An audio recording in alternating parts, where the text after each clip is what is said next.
يا ربي سلم ثم سلم على النبي أولي يفنى وويل يا ربي سلم ثم سلم على النبي أولي يفنى وويل الله تجيجو أبرني daha tegaka honoma bogowinde Allah tejitago oborne daha tegaka honoma borodowinde musidɓe tedduɓe hettiyankoɓe ayawo weltare tv weltare ɓiɓɓe fulɓe andu diine maɗa fedde heblo sukaɓe afrique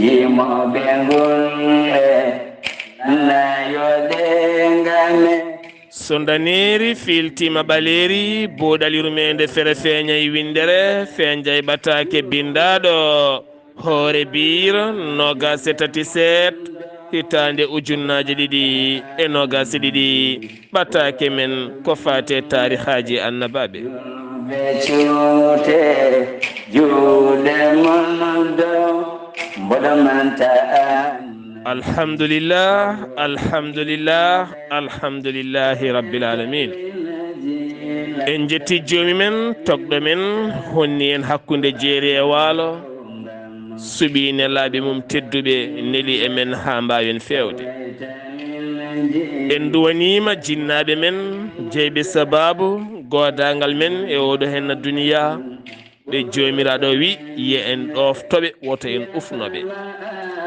en beltanima dendagal bandiraɓe kala en duwanima windere nde kala nde wonata e jaam nde jomiraɗo rokkata en timminde ndu lewru tedduno ɗum gonɗen e dow mum ha tentiɗe balɗe sappo cakkitiɗe ile kiñamno dendamano sabu gordo musidɓe tedduɓe siftinde on gonɗen koye yewtere meɗen buuɗal yurmede ko fate banggue tarihaji annabaɓe sikke ala haade men yettade tarih annabi mo paaɗino taw eɗen jaaday musidɗo men ceerno men sehili meɗen ceerno Kaliidu Abdullay Sih min dokka mon ɗon docteur Djibiso mo ganduɗa ko docteur Ngana khalilu werla e jele daliri ko sabu gordo windere ayor mi tangi bela hirna bela yor mi takai bela ayo bela yor mi tangi bela docteur Djibiso safriyanke wittiyanke mo jomiraɗo rokki sellinde o saaha mo gonɗena docteur Djibiso ne jogui beelema mawɗo no feewi habrude dendagal bandiraɓe kala oɗo ñalawma hannde omo tawe to cuuɗi men Mauritanie ha tentito Nouakchott lamorgo leydi Mauritanie docteur Djibiso ne tawe to legal 6e sa ƴetti bedda paɗo Carrefour Boudaha sa ɓenni jama keso nan ɗona a ɓenni galle dewɗo hen galle ɗimmo ma tawɗon étage gris bleu ko ɗon docteur Djibiso tawete ma tawɗon tableau mawɗo ene winda Djibiso grande guérisseur international docteur Kidira ganda yettima sirti noon docteur Djibiso ko wittiyanke jannguɗo gande muɗum leydi Mali Sénégal e nder nokkuji goɗɗi kala ha woni docteur jogui seeɗan fagal mum hettina e nder windere nde docteur Djibiso ene safa fibron kiis neme prostate soppis hernie nonne kadi tension diabète ɗojjo duumigo koyɗe musoje koyɗe jaaɗoje keeceji musoje guite ŋatoje kono ne kadi donkuɗo jibinde reedu hewndu ñaw ha heewi kala de docteur Djibiso ne safa ha laaɓa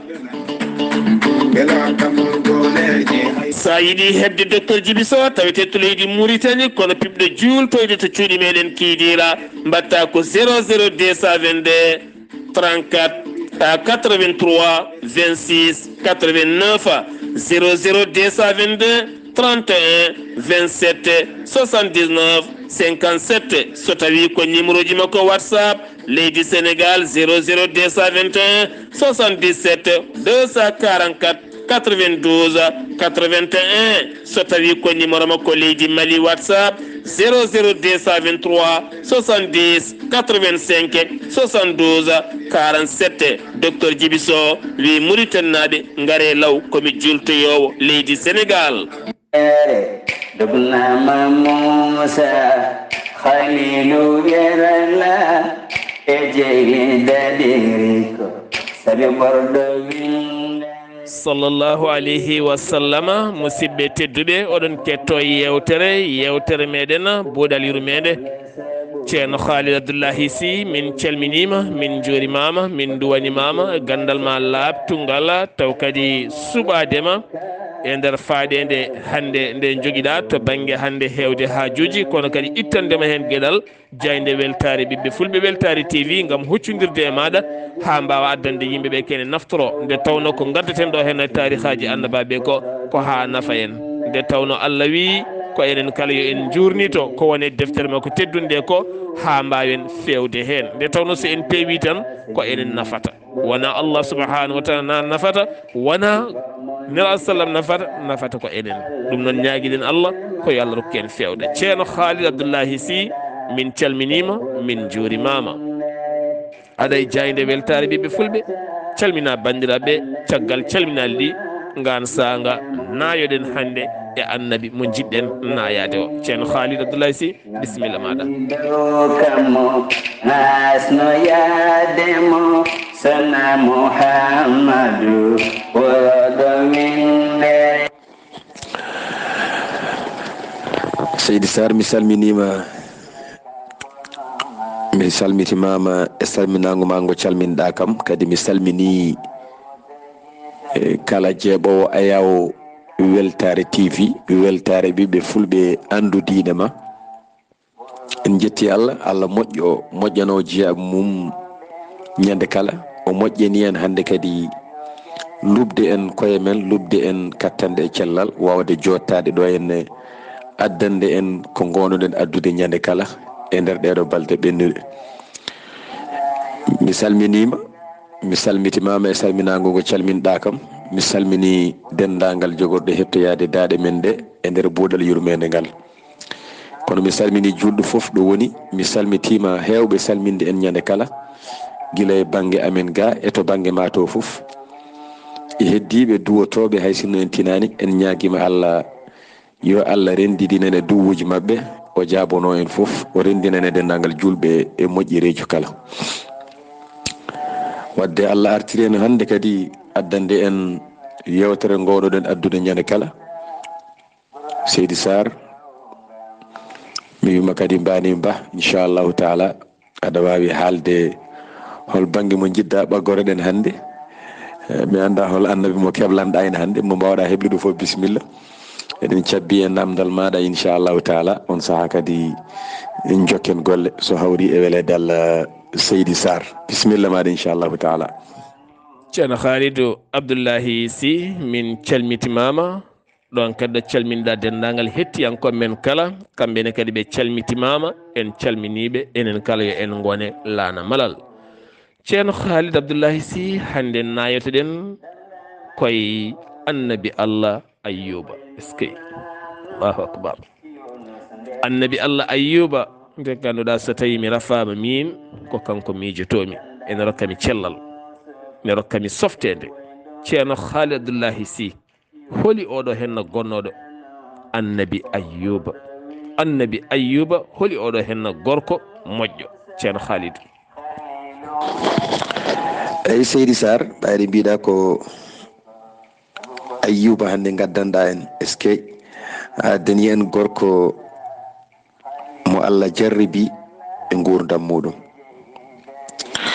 addani en dañƴo tampere e nder gurdam addani gorko muñƴo kebbinɗo muñal mo muñal mum seeki aada addani en mo Allah mantiri ko dewowo Allah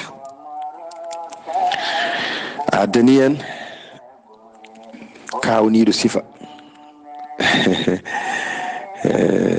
adinen meɗɗo ñawde ha tampi ha yetti nokku kono noon Allah loowi ɗum muñal ha Allah ittani ɗum tampere lorlo. Jetti Allah. Ayyuba so tawi ko kanko gadduɗa hande, Ayyuba ɗaɗi mbiɗa ko holi kanko jibinɗo mo wiyata ko Amus. biyeteɗo Amus o jibinɗum ko Razaha. Razaha o jibinɗum ko biyeteɗo Rum. On ɗon kadi jibinɗum ko biyeteɗo Isu. On ɗon Isu ko kañum e annabi Yaquba leleduno e reedu woturu ko annabi Ishaqa jibiniɓe. Annabi Ishaqa ko baba Ibrahima jibiniɓe. Alhamdulillah, en jetti Allah no feewi. So tawi noon ko nene makko kanko annabi Ayyuba, jibinɗum ko annabi Luuɗu. Luuɗu jibinɗum ko Haran. Harane jibinɗum ko banum debbo annabi Ibrahima.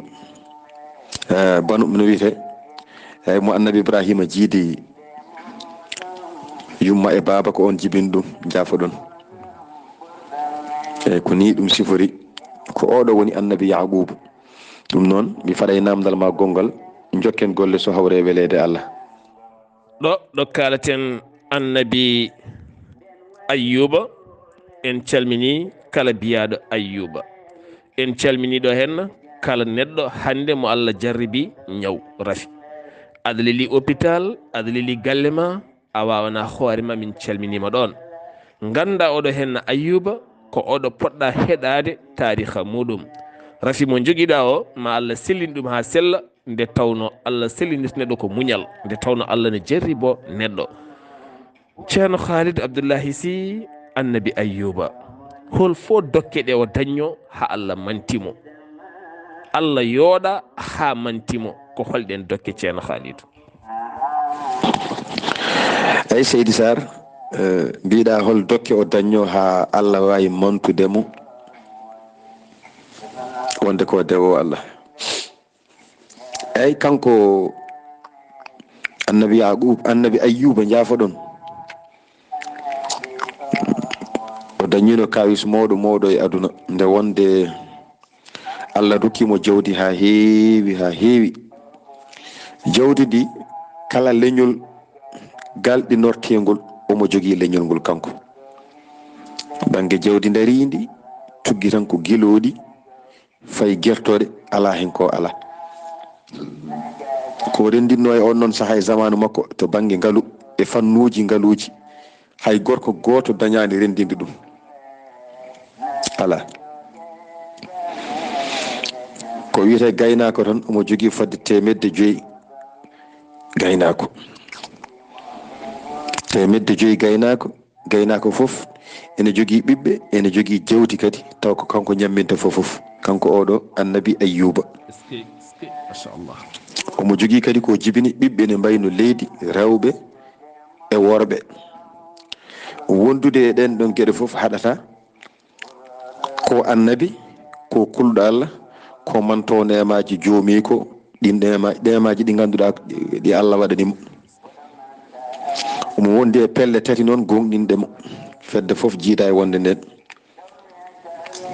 E taw kadi ko sagataɓe mawɓe. No rewirta Allah ni noon dewal Allah ngal mawni ha maleykaji batti walludemo rewde Allah.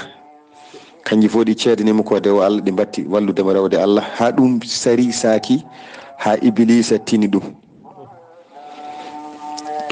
Joni noon hankkadi dewal makko Allah sari saki, Allah watti wadde maleykaji yo ballumo rewde Allah. Allah noddirimo ko dewowo Allah. Eyi kay Seydi Saar, ɗum noon ko ɗum ɗo woni sababu Allah noddirimo ko dewo Allah. Ko dañi ko e heewde, jawdi ndi no way sarade, hebde ɗum ɗo foof, rumto ɗum, yeebo ɗum, hucca e Allah ene rewa Allah jamma e ñalawma, wona ko weeɓi no feewi. Ɗum waɗi sababu Allah wi subhanahu wa taala, Allah yooɗa ko woni dow mum ko, Allah noddiri mo kanko ko dewowo Allah. E nder hen noon koye ɗum iblisa yi, iblisa noon yiɗi hasidanademo ha wawi yaade waɗi ko inchallahu taala. mi faddi namdal ma gongal on sa jokken golle. Allah subhanahu wa taala rokkimo jawdi, rokkimo ɓiɓɓe yoɗɓe rewɓe e worɓe, rokkimo suddiɗo, rokkimo kadi gollotoɓe, waɗimo galo teni kadi o rumtaki dewal Allah. Allah yooɗa dewal ngal o rewi ɗum ha malikaji batti jangtade. est ce que yo Allah rokku men yooɗede enenne dewal ngal ndeweten Allah. yo Allah rokku men rewde Allah ko ene yooɗe men. hoto Allah rokku men rewde jondam yimɓe, rewde jawɗele yimɓe, yebde yimɓe nde tawno julɗo koko haɗa yebde neɗɗo to banggue jawdi aduna, to banggue jondam aduna, sa nde tan a halkoto. est ce que ceerno Kaliidu Abdullahi Sih Ayyuba heeɓi rafi musɗo kaamniɗo mettuɗo, holko saabi oɗo henno ñaw are makko ceerno Kaliidu? eyyi hol sababu ñaw makko mbiɗa seydi Saar? ñaw makko ko to jarannomi joni ɗo ko iblisa nani wonde ko dewowo Allah. o nani maleykaji to dow asmanuji to ene juula e Ayyuba, kanko iblisa. nde wonde iblisa on saaha o wirnaka to asmanuji to, kala nde o yeehi toon kanko iblisa o nanat maleykaji ina juula e Ayyuba. hasidagal nanguimo e Ayyuba, o hasidini ɗum. o fayi to Allah subhanahu wa taala o yimi yeehi to maccuɗo ma biyeteɗo Ayyuba, mi tawi kanko omo mantuma omo rewma, kono ayi oɗo mo jiiɗa so tawi a jarribimomo tan, sa ƴewdimomo mo ɗaccu ko rewma ko o natta ɗoftadema.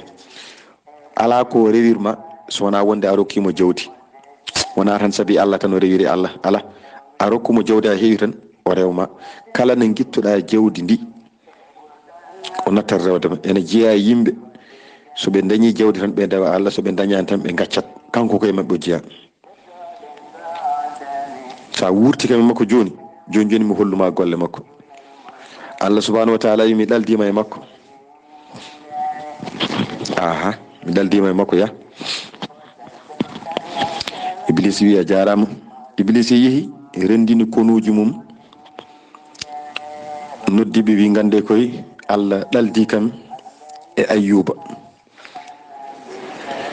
o ƴetti kanko Iblisa konuji makko, o neli ɗum e gueloɗi ɗi e aynaɓe gueloɗi ɗi foof. o wi yoɓe jaa yoɓe guttu e gueloɗi he jeygol, kañum e aynaɓe foof yo maayi. ɓen jeehi duppi gueloɗi ɗi, duppi aynannoɓe gueloɗi ɗe. Iblisa wonti gorko mawɗo, tuggi sawru ari tawimo galle makko omo dari omo juula. Iblis wi mara kama tinani gueloɗi maɗi e aynaɓe foof maayi. Ayyuba hebbiti wi alhamdulillah, mi yetti Allah. yi ko Allah rokkuno kam, Allah mo jettumi ɗo ko kanko rokkuno kam. yi so tawi o nangi yi ko kanko jeeyi, kanko rokkuno kam, kanko arani. kanko Iblisa o jokki hasidagal makko, o neli mana mbiruji makko sheyɗineji goɗɗi e dammiri he foof. o yoɓe jaaɓe mbara dammirdi foof ɓe bonna ko joom guese o wonno kanko Ayyuba. yoɓe guttu keneli bondi e guese he e dammiri he e aynoɓe e renoɓe guese ɓe foof yo maayi. ɓe gaddi hendu bondu ɓe gutti e ɗum ɗo fof boni. caggal noon Iblis ara makko kanko Ayyuba, Iblis wimo an kam mata tinani guese maɗe foof joori gonti ñayko foof moññima, a tinani be ma e baali maɗa e aynaɓe mum fof maayi. o wi mi yetti Allah, so ɗum fof maayi mi yetti Allah, saabi ko Allah rokkuno kam. yetti Allah no feewi. Joni noon Iblis yi ko fuɗɗi gollude ko bonni ko no way hewde ni fof ala hen ko dillini mo. Iblis ɗaldano ko e jawdi makko. Iblis ngabboy dow asman wi joomam mboɗo yiɗi dalda kam e ɓandu makko. Allah subhanahu wa taala wi aha yami ɗaldima e ɓandu makko. Mi ɗaldima e ɓandu makko. Aha so wona noon ɓernde nde e ɗemgal ngal e hakkillo ɗum de woppu ɗum kam sa mimi ɗum tan ko minema ko heddi ko foof noon kala no jiɗɗa wat.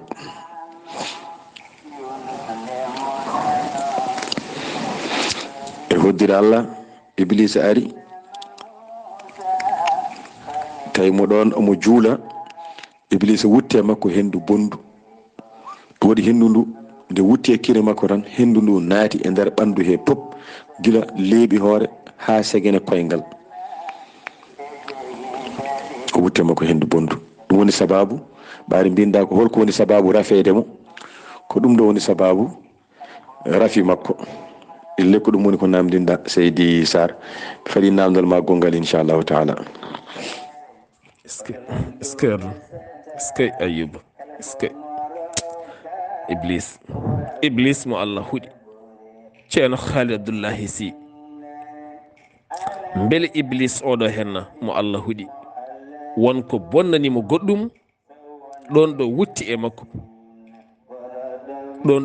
e makko wonande hendu mum hawa ñawi. ceerno Kaliidu hay konngol mi ala est-ce que eyyi Seydi Saar mi salminima. Lawol gongol mbiɗa bete Iblis heeɓi bonnande mo goɗɗum ko wona jawdi darini ni e guese ɗe. Iblisa nde ñaagui Allah lawol ɗimmol yo wurtumo e ɓesgu he. Allah wi mi wurtima. Iblis yeehi liɓi ɓesgu ngu fof en ɗeɓi diwde ɗon seeɗa o liɓi ɓesgu ngu fof omo hewno ɓesgu ɓe ñallini e nder koɗande mabɓe ko ɗon Iblisa tawiɓe.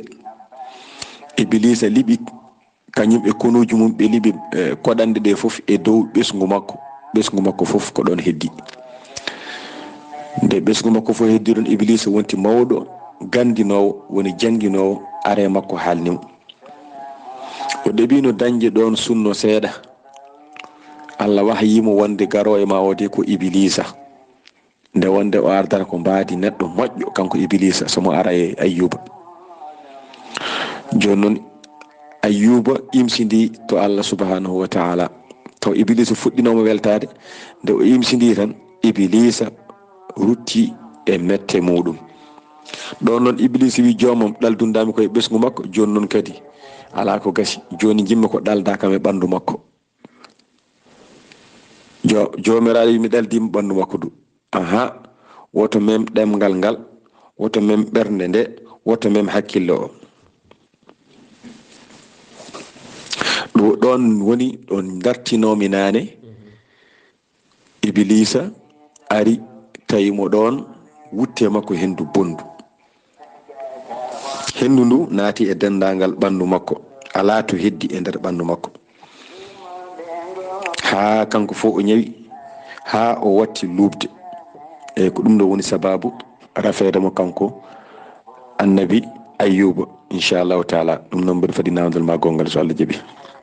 musidɓe tedduɓe hettiyankoɓe Weltaare TV weltaare ɓiɓɓe fulɓe yewtere men buuɗal yurmeende tarih men hannde annabi Ayyuba mo joomiraɗo rokkuno jawdi ha heewi rokki ɓiɓɓe rewɓe rokki ɓiɓɓe worɓe rokki ɗum cellal rokki ɗum ngaalu ha heewi ha watti gollinteɓe moni kala ne wuuri hen ne jogui jawdi mum teeri gueɗe Allah waɗimo annabi waɗimo kadi dewowo Allah waɗimo kadi jaɓɗo Allah. est ce que Iblis yiɗi bonnandemo ɗon e jangguina en ndentoɗen bonnanede sa joom galle sa debbo sa gorko kala mbawɗa wonde rento Iblis bonnanma.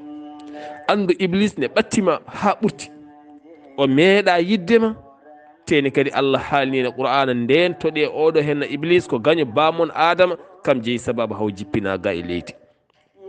gaño bamma yiɗatama gaño bamma wawa yiddema ha aduna firto. gañƴo bamma ha añi bamma wawa yiddema ha aduna firto. gañƴo yumma ha añi yumma wawa yiddema ha aduna firto.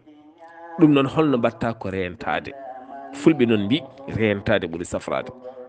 ceerno Kaliidu Abdullay Sih o rafama rafi musɗo kamniɗo mbete rafi mo rafa o kala ko yimɓe o wondi ko ɗon e wuuro he tan o woni walla ala o yalti wuuro ngo caggal nde o rafa oɗon rafi musɗo kamniɗo. eyi mbiɗa wonde beele rafedemo haw selli foof ko e wuuro he woni walla won sababu goɗɗo jolɗo walla o yaltino wuuro ngo walla holko kewi. eyi hakkude makko e wondiɓe makko kamɓe foof ɓe dogimo hay goto heddaki nde rafi o satti ha ɓandu ndu hankadi ñawi ha ndu watti yaltinde hendu ndu welani kala biyetenoɗo ko bandi ko ɓattiɗo e goɗɗuɗo foof dogi woppimo, kala biyetenoɗo ko jaadiɗo walla ko sehil foof dogi woppimo. o wondi tan ɓe goppanimo ko sehilaɓe makko ɗiɗo ɓen goppanimo ha o selli. caggal ɗum e cuddiɗo makko goto o jogui ko rewɓe ɗiɗo hen goto kam dogi woppimo wi wawa wondude e makko, goɗɗo o heddodi e makko keddodiɗo e makko o on wiyata ko rahmata. on ɗon rahmata jibril ɗum ko birat afrasim o ko ɓi annabi yusuf. eyyi ko rahmata bintu afrasim bun yusuf bun yaqub ko on ɗon heddodi e makko, on woni jaaduɗo e makko o. caggal ɗum nde ɗum watti yaltinde hendu ndu welani yimɓe wuuro ngo jaltinimo wuuro ngo ɓe mbaɗoyimo caggal wuuro yimɓe foof dogimo hay goto heddodaki so wona ɗiɗo mbimimaɓe caggal ɗiɗo ɓe ko joom suudu makko joom suudu makko oɗo noon tanum annabi yusuf oɗo wonde e makko kala waktu ene wonde e makko. sehila makko ɗiɗo ɓe noon so pini subaka jaaha calminoyamo, so gasni garta koota, so yeehi ha hiiri kadi jaaha ƴewtoyomo garta. ɓen kam ñalawma foof ne jaaha toon laabi ɗiɗi. caggal ɓeeɗo hay goto goɗɗo yahata ƴeewoydemo no wadde e ɓandu. joom suudu makko o tan wonde makko, on liggantomo, on addantamo ñamde, on addantamo yarde. hay goto goɗɗo heddorake makko so wona ɓeeɗo. ko ni ɗum sifori. est ce que aduna est ce que annabi ayyuba rafama rafi musɗo ha watti lubde batannoɓe ɗum ñagotonoɓe ɗum ɓattinoɓe ɗum rewannoɓe e mum foof dogi ha laaɓi. hay joom suudu mum ɗimmo dogi, kamɓe kala ɓe ɗaccimo ha laaɓi ha heddi tato. joom suudu makko o e sehilaɓe makko ɗiɗo ene tindina en neɗɗo so rafama yiɗi ko yiide yimɓe, yiɗi ko yewtidede, yiɗi ko lootede ha laaɓa, yiɗi ko muññitede. ceerno Kaliidu Abdullay Sih ko annabi Allah, koɓe jabanaɓe duwaw, mbete ko rafa ko kala o meeɗi noddude Allah yo ittanmo rafi o walla ala o meeɗa noddude Allah. eyyi seydi Saar jarama e namdal ma payidingal. mbete ko ñawi ko foof o meeɗi noddude Allah yo Allah ittamo ñawngu walla eyyi o noddi Allah ko gotol. nde o noddi Allah subhanahu wa ta'ala woni sababu noddudemo Allah, saabi kanko hade makko noddude Allah o ñawi duuɓi 18 hade makko noddude Allah, o meeɗa noddude Allah hay gotol.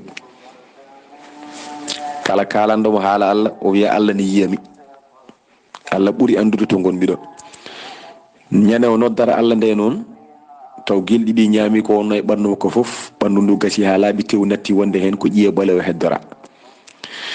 joni noon o heddora tan ko ɓernde nde ene miijo Allah, o heddora ko ɗemgal ngal ene jangto Allah, no ɓandu ndu gasiri tewni foof ɗemgal ngal ene jangto Allah. joni noon e nder on ɗon saaha haade makko noddude Allah, ko gilɗi ɗi natti dañji ko ñaami e ɓandu makko he tewo gasi hen gilɗi ɗiɗi dagani nguya ragani ɓernde nde, heddigu ngu ragani ɗemgal ngal. ko ɗo o noddi Allah subhanahu wa ta'ala, o wi joomam min de hankadi mi tampi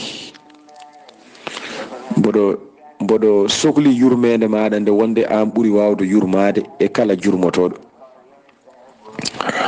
Allah noon felimo seeɗa wimo mbete waɗa mboɗo yima holko waɗade wullito kam o jabti Allah subhanahu wa taala wi aha sa yi mbiɗo wulliroma ko ɓammi ko dafami faade joni ɓooyi kono mi meeɗa noddudema. Joni noon sa yi mi noddima ɓernde nde memama ko ɗum miijortono mami, ɗemgal ngal memama ko ɗum jangtortono mami, ɗum ɗo tan keddorami ko mboɗo jangtorma e ko mboɗo miijorma. ɗum ɗo so mi mama mi anda to paami. So tawi ɓe mbaɗi koɓe mbaɗatami foof ɓandu ndu gasi ha laaɓi, kono ɗeɗo gueɗe ɗiɗi mi maka ɗo e duuɓi temedere mi wullittako. kono so ɗum ɗo ñamama mi ala ko dewrumami ko ɗum waɗi gollitmami. Allah subhanahu wa taala wi aha a gonɗi woɗi Allah wi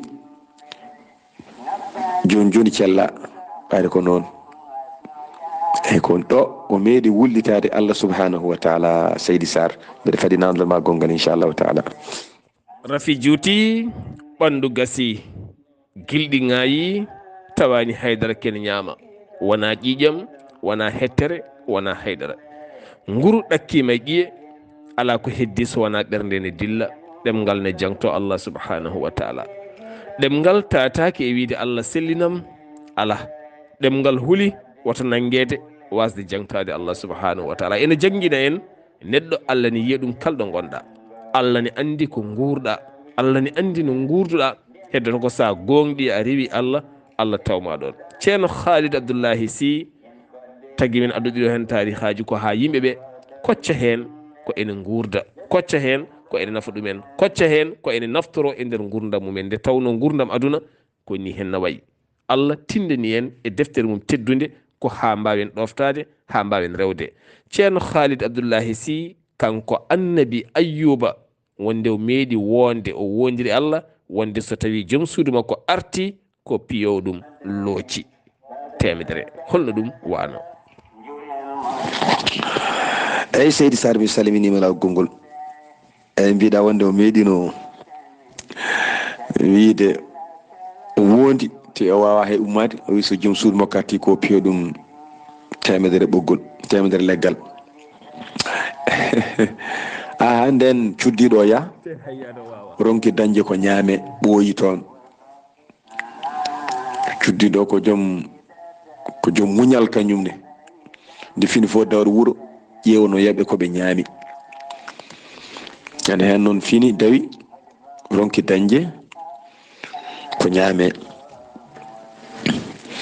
ari e jeeyowo mburu goto tawi ɗon joom suudu mum jeeyowo joom mburu o, joom suudu mum o wi kanko o ɗabbata koko ñamminoye joom galle makko. ko neɗɗo noon juɗɗo suhundu an ɗon wi so tawi o taƴani e suhundu mum he o totti ɗum kañumne jokki e suhundu mum taw kañum ala suhundu, o heɓata ɗon mburu. tomi junnande tan o yawti o sali o yawti banggue goɗɗo. leeldemo artude noon sababu nde o dañani ko addi ko ñaame, kanko o tampiga saabi somo yimmo kanko Ayyuba koye debbo he o ngoltotono o nangto e balab mum o wawa ummade walla o wallito o daña foftade seeɗa. debbo noon leeli o wondi o wi so tawi debbo arti ɓaade leelimo o fi ɗum temedere losol te o wawa haydara. eyyi ko ɗum ɗo wonno wondore nde. joni noon o arti e nder ko arti ko kanko debbo o, kanko Ayyuba o namdi debbo o ko waɗanno toon. debbo o haalnimo wi ko hoɗum kono dañde ko ñaame, kono noon Allah subhanahu wa taala hoyfinanimo. aha Allah wimo a wondino aɗa fiya debbo o de, kono wona gofol wannomo toon. ɓayde ko noon rendin waare leɗɗe, lim leɗɗe temedere ndendina ɗumen wona waare, kaɓɓa haɓɓande wotere, cuuta ɗum tan butta e dow makko, wona a fiimo looci temedere ɗe mbinda ɗi. sowona ɗum a yanat wondore nde. Allah newnanimo ɗon kono noon ɗum ko keerini wonandemo sellanta goɗɗo waɗa noon ala so goɗɗo wondi tan koko yanata wondore so tawi waɗani ko wino ko kanko ɗum ko keerini wonandemo kono noon wona ɗo ñawi ɗo o waɗi ɗum ala taw o selli ko maw selli o waɗi ngal ɗon gollal inchallahu seydi Saar noon mi fadi namdal ma gongol so Allah jaaɓi. yo Allah rokku worɓe ɓe rewɓe moƴƴuɓe yo Allah rokku rewɓe ɓene worɓe moƴƴuɓe yo Allah rokku en enen kala moƴƴude yo Allah rokku men enen kala fewde oɗo henna debbo mo joom galle mum sellani ha ala ko hedde ɓandu mum so wona ɓernde nde ne dilla e ɗemgal ngal nde fini kala yaha ɗaɓɓoya ñamde addana jomum est ce que aduna Allah ene jarriboro jiyaɗo mum moƴƴo jiyaɗo Allah moƴƴo ko o tan Allah jaribto aduna to banggue basal to banggue rafi to banggue ɓiɓɓe oñiɓe to banggue woni gueɗe Allah ne ƴewdo ɓerde ma nde mbete ka gonɗuɗo walla gonɗani yo Allah rokku men gonɗude e fewde musidɓe tedduɓe ɗoɗo min kalan toon histoire annabi ayyuba tinnoɗe kala mo sellani ɓattuɗe ɗum ñammini ɗum jarni ɗum cafre ɗum kala mo ala ordonnance keɓe ordonnance o coɗno ɗum ordonnance jurmoɗen yimɓe wonɓe e nder galleji ɓe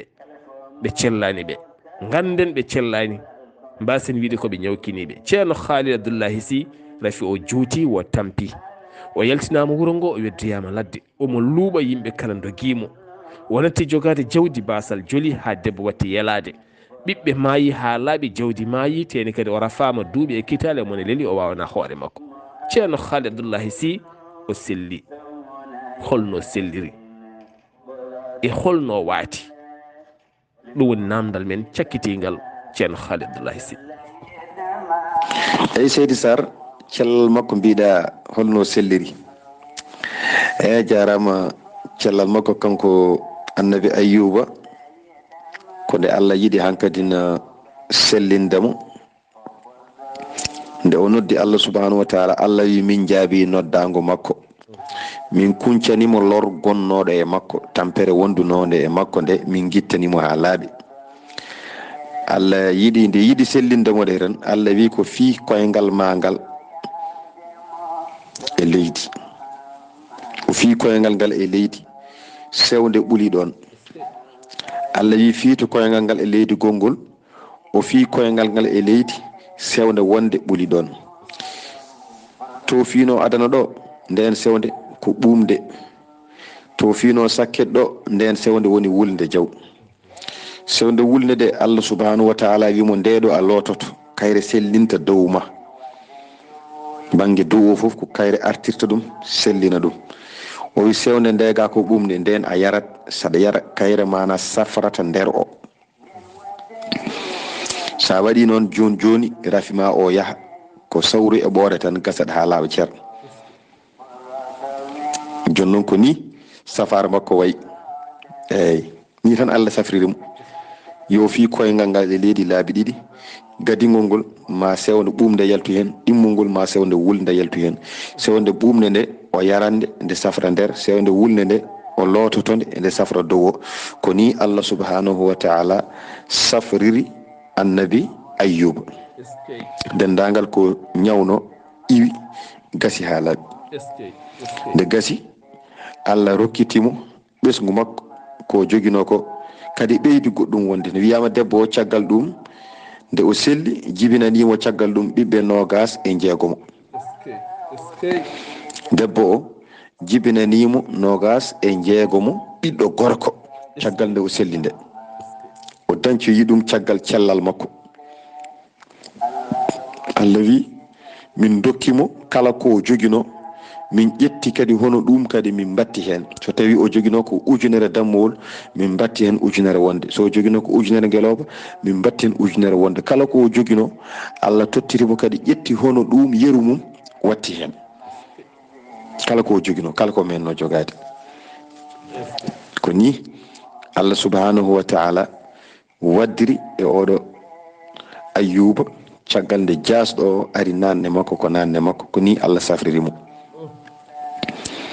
ko ni de ɗum sifori seydi Saar mi weltanimama no fewi eyyi e nder haala maɗa a wino wasiya mo mbasiytomi yimɓe ɓe tan wallahi ko gueɗel gotel bisimilla neɗɗo kala ɗo mbawɗa wonde won muñƴo. muñal so tawi neɗɗo jogitima ɗum en rokkuma ko neɗɗo muñani, so muñani o wawa dañde. kadi Allah subhanahu wa ta'ala wi o wondi koye muñƴo. wadde ɗo ene jentili so tawi neɗɗo wonani muñƴo o wondani Allah subhanahu wa ta'ala. wasde wondude Allah haɗatama hebde wone gueɗe de kono ma wood ka heɓani. sibi hewɓe nene aduna hen gondani Allah ene jeeya hen hefereɓe kono haɗani eɓe keeɓa ko heewi e aduna. ɗum ko aada Allah e taggore makko kala mo tagui mawo jogum. kono noon muñal sa muñi tigui tigui taw ko gonga e ma Allah hokke kawisaji ɗi ganduɗa an a andat ɗum ɗo ala ko wawi hokkudem ɗum so wona wondema muñowo. mboɗo wasio yimɓe muñal ko sakkiti ɗo joni ndeɗo moƴƴere ko muñal makko hokkimo ɗum. kadi so ɗum ɓenni neɗɗo yo won dewowo Allah serata eɗen kaala ɗum e fanno dewgol Allah foof noon. neɗɗo kala ɗo dewɗa e dewe Allah he so tawi woni gonga e ma tan Allah tawete ɗon. Allah holluma kawis mo aɗa andira Allah ko kattanɗo, Allah ko joom doole, kañum tagma. neɗɗo yo nawano yimɓe, neɗɗo yo yurmo yimɓe. sa ɗiɗi yurmede tan yurmo. sa ɗiɗi Allah walluma wallanmo tagore makko nde.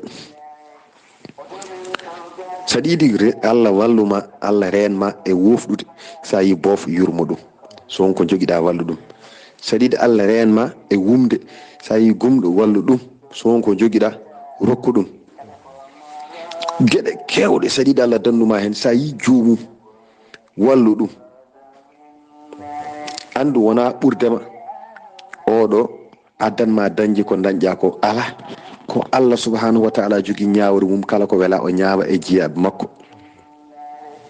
o rokkuma ko tawmo haɗi oɗo wasta andene ko kaddiɗa taw goɗɗo ne jogui. aduna ko ni sifori. wadde noon ɓuuri moƴƴude ko yimɓe gona yurmodiroɓe, yimɓe gona wallodiroɓe. neɗɗo wona ƴewtotoɗo mo saɓori e banggueji kala o eto kankone wallide ɗum fodde ko ɓuuri ɗum ko. kankone Allah woni dow makko ɓuurimo wawimo wallitamo. ko ni woni aduna. yo Allah won ballo darodiren jurmodiren ballodiren jiɗodiren goto fo yiɗana goɗɗo on jaam. ɗum tan wawi nawde en, ɗum tan wawi ittude en e caɗele kewɗe. Allah subhanahu wa ta'ala o wi dental kala ɗo ngal woni ɓayde ngal rendiri ko Allah. ɓerde mabɓe ndendiri ko Allah. yurmedam nene wonde mabɓe. deke sen dendi tan en dendini ɓerde men rendude wona joddade nokku goto. ala eɗen mbawi woɗɗodirde taw ken renduɓe saabi jiɗandam ko jaam jiɗanmami ko jaam. ɓerde men dendi ɗum woni rendude. so tawi en mbaɗi noon tan firi ko ɗo tolniɗen foof yurmede Allah nene jiimi e men. kala ɗo gonɗen nden ka Allah nene ɓatti en. ala ko wawi tampinde en. ɗum tan wawi wallude en. jurmodiren ballodiren ndewen Allah kebbinen muñal e ɓerde men. kebbinen muñal kala ko yanema fam ɗum ɗo ko hoddira Allah ka jibdaɗo hen a mayata arani muñ iwat. ala ko iwata e aduna. hebbin muñal ha heewa ndewa Allah kolla ko Allah tan woodi ɗaldamo gueɗe maɗa. sa waɗi noon tan ma Allah addane yolɗene joni joni iwa taw an hoorema ene hawma no iwri taw hokkuma ɗum caggal Allah e nera ɗum moƴƴere muɗum ko muñal maɗa. kebbinen muñal ko muñal rokkata ko ala ko wawi rokkude ɗum so wona kañum. oɗon jarlo oɗon jaafo. seydi Saar mi salmini bandiraɓe foof. mi salmini dendagal Weltaare TV. mi salmini kala calminɗo en. mi salmitima mi wima inchallahu taala yo Allah hokken hawrude janggo. assalamu aleykum wa rahmatullahi taala wa barakatuh. nabbani dow kammo asno yademo sona Muhammadu ɓurɗo windere Allah windini innudemo e inde giɗo moɗon ɓurɗo windere Allah windini e inde moɗon e inde giɗo moɗon ɓurɗo windere nden wadde juulen e ɓurɗo nafa en a jarama ceerno Kaliidu Abdullay Sih golle ma jooɗi peewi min beltanimama no feewi e oɗo henna wasiya mo mbasiɗa bandiraɓe kala sa yiiɗa wumde sa yi gumɗo wallu ɗum sa yiiɗa rafede sa yi dafaɗo wallu ɗum sa yiiɗa heyɗude sa yi keyɗuɗo wallu ɗum sa yiiɗa wofɗude sa yi boofo wallu ɗum sa yiiɗa mumɗude sa yi muuma wallu ɗum dewal Allah ene heewi sifaji moni kala yo fer laawol codol ɗo rewrata Allah so mbawɗa ko haalde haala moƴƴa jokku haalde haala moƴƴa ko dewal Allah so mbawɗa ko donade yimɓe duwono yimɓe ko dewal Allah so mbawɗa ko ittude posma balla wallu ko ɗon dewrata Allah moni kala ɗo rewrata Allah yo nangu ɗon so mbawɗa ko habrude so mbawɗa ko jangude so mbawɗa ko weltinde so mbawɗa ko momde yimɓe so mbawɗa ko nadde pittali yimɓe ha belto wat ko ɗon dewrata Allah juulungu korka ka askal ngal yaade makka nde gueɗe jamiraɗe ko Allah yamirma ko heddi ko noon ko an ferata lawol holno mbatta ha peewa moƴƴa Allah yinma ɗon so patron ma ne ligginma o yima wat ɗum e ɗum e ɗum a waɗi a gayni a jooɗima omo laarma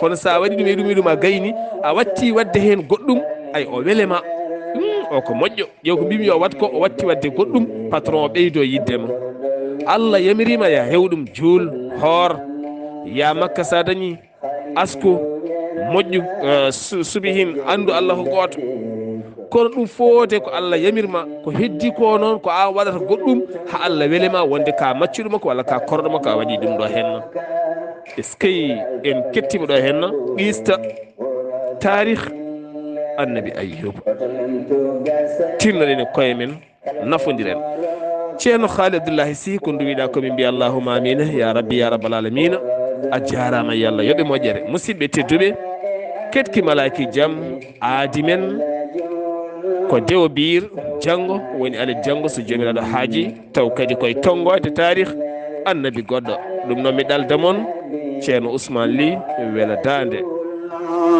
sowona yasin ɓuroɗo wille mi fomo jiɗata Allah yiɗma gañamo gañi